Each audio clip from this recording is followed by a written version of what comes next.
Well, hey friends, how are you?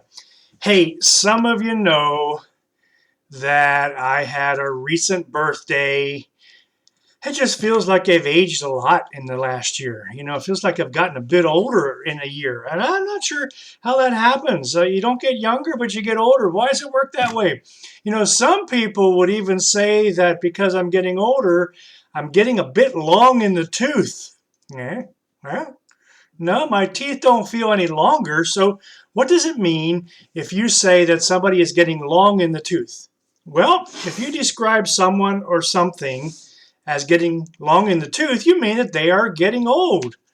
And in the context of this phrase, actually, it means they're getting too old for a particular activity or purpose.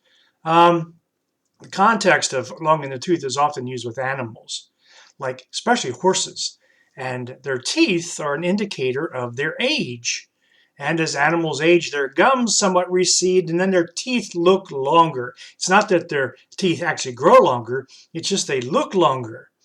For example, a groove in an upper incisor usually first appears when a horse is 10. It moves halfway down the tooth in 5 years, reaches the end another 5, and then it begins to disappear.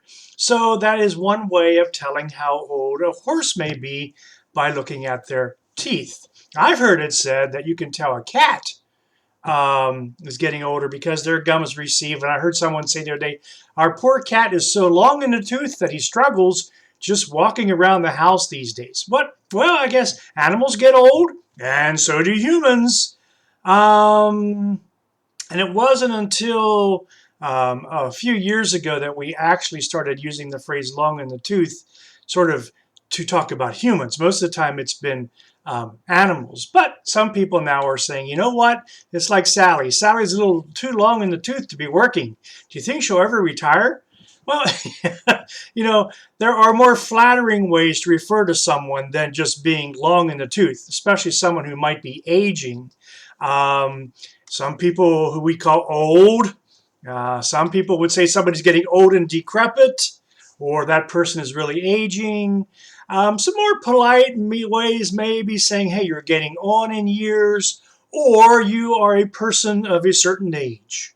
I believe I am a person now of a certain age. Well, what do we do with older people?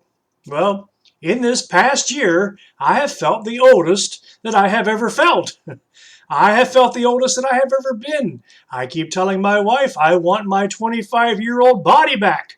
Well, that's not going to happen, but I need to learn to live with my age, and you as well. In Proverbs 16:31, it says, gray hair is a glorious crown. You get it by living the right way. Okay? Good. Gray hair is a glorious crown. You get it by living the right way. Proverbs 20:29 says, young men are proud of their strength. Gray hair also brings honor to old men. Yeah, so I put some gray hair on today just to let you know that I'm living the right way and that I have honor. Well, actually, I'm going to take it off here and put my birthday hat on the right way because that's just a little hot. But you get the picture. I didn't grow that hair overnight just because I was old. But so what do we do with older people? Psalm 71:9 says, don't push me away when I'm old. Don't desert me when my strength is gone. That's right. We honor people even if they are older. Psalm 90:10 and 12 says, we live to be about 70, or we may live to be 80 if we stay healthy.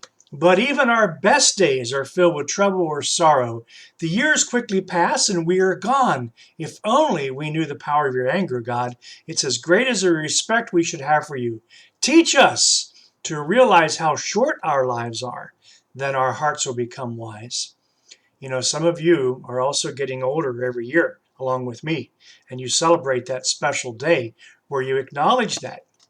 And I think we need to acknowledge each birthday with gratefulness for our lives, even though we may have some hard times and difficult years.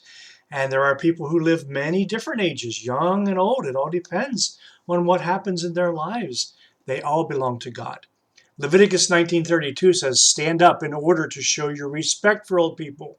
Also have respect for me, for I am the Lord your God. Stand up in order to show your respect for old people. It's a wise saying, and there are cultures on the earth where people do stand when somebody who is older comes into the room or whatever, and you stand in respect. Either way, Job 12:12 is a good reminder that old people are wise. Those who live a long time have understanding. Well, I hope for you, as each year passes in your life, that you have more and more understanding. I hope for me that I have the same thing, more and more understanding. And I do believe, I acknowledge that I have a bit more understanding back then when I was 25. I still wish I had that 25-year-old body, but now I have this of a certain age body, and I have grown to have some wisdom, some understanding, but continue to grow in that. And though I have more understanding every year of how much God favors us, how much He loves us, and I am very, very grateful for that. So, as you celebrate your birthday, and maybe as you catch up to me and my age, remember, I'm a person of a certain age. I am going to continue to grow in my understanding of God, hopefully. And I'm going to continue to grow in my understanding of joy and peace. And it's that I wish for you today, a day filled with joy and a day filled with peace.